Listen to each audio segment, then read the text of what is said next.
भारत के इतिहास का सबसे बड़ा रक्षा बजट, शहर से गांव तक के लिए कई ऐलान। 2026 के बजट में किसे क्या मिला? 2026 में कमाई पर कितना लगेगा टैक्स? वित्त मंत्री निर्मला सीतारमण ने फिर किया हैरान, जानिए किसे क्या क्या मिला। कपड़ों से लेकर जूते और मोबाइल फोन भी होंगे सस्ते। महिलाओं से लेकर किसानों तक के लिए क्या हुए ऐलान, सब कुछ जानिए। मोदी 2026 के बजट में देश के लिए क्या लेकर आ रहे हैं? 48 घंटे से पूरे देश में हलचल थी। शेयर मार्केट में तूफान था। सोना चांदी भी सीधे मुंह के बल गिरे, जिसकी वजह से सोना चांदी खरीदने वाले सदमे में हैं। लेकिन 2026 के बजट से निर्मला सीतारमण ने फिर से हैरान कर दिया है। किसानों से लेकर महिलाओं तक के लिए कई बड़े ऐलान हुए, जिसके बारे में आगे आपको बताएंगे। देश में अब आपको कपड़ों से लेकर जूते और मोबाइल फोन ही सस्ते नहीं मिलेंगे, बल्कि इलाज भी सस्ता मिलेगा। सबसे ज्यादा इस बार चर्चा हो रही है रक्षा बजट की, जिसे पाकिस्तान से करीब 4 गुना ज्यादा बढ़ा दिया गया है। लेकिन आपके लिए सबसे ज्यादा जरूरी है कि 2026 में आपको कितनी कमाई पर कितना टैक्स सरकार को देना पड़ेगा।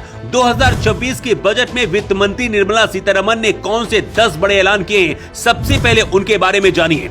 वित्त मंत्री ने नए बजट में ऐलान किया है कि नवंबर 2025 में रेयर अर्थ परमानेंट मैग्नेट्स के लिए एक योजना शुरू की गई थी। अब सरकार केरल, आंध्र प्रदेश, उड़ीसा और तमिलनाडु जैसे खनिज समृद्ध राज्यों में डेडिकेटेड रेयर अर्थ कॉरिडोर बनाएगी।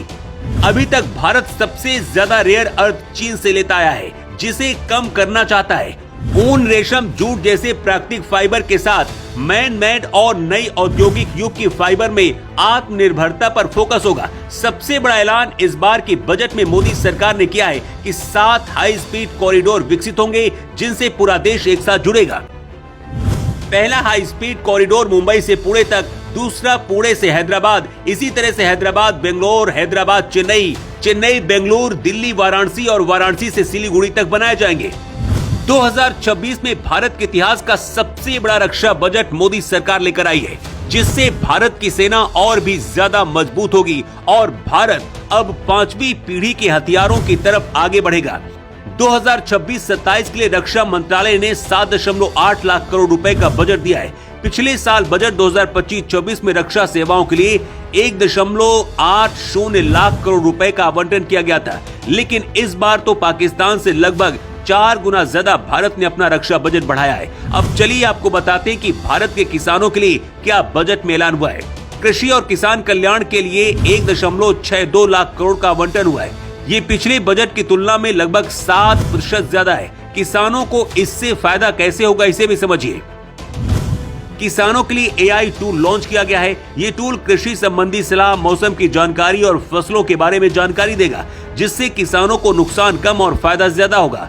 इसके साथ ही कृषि लोन भी बढ़ाया गया है। ग्रामीण महिलाओं को उद्यमी बनाने के लिए शी यानी कि self help entrepreneur mart Modi सरकार शुरू करने जा रही है। शिक्षा और सुरक्षा को बढ़ावा देने के लिए देश के हर जिले में कम से कम एक बालिका छात्रावास स्थापित करने का ऐलान मोदी सरकार ने किया है।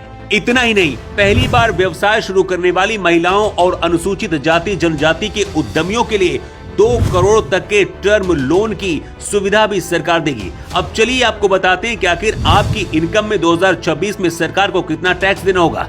आपकी कमाई से सरकार कितना टैक्स लेने वाली है। 1 अप्रैल 2026 से देश भर में नई टैक्स स्कीम लागू होगी।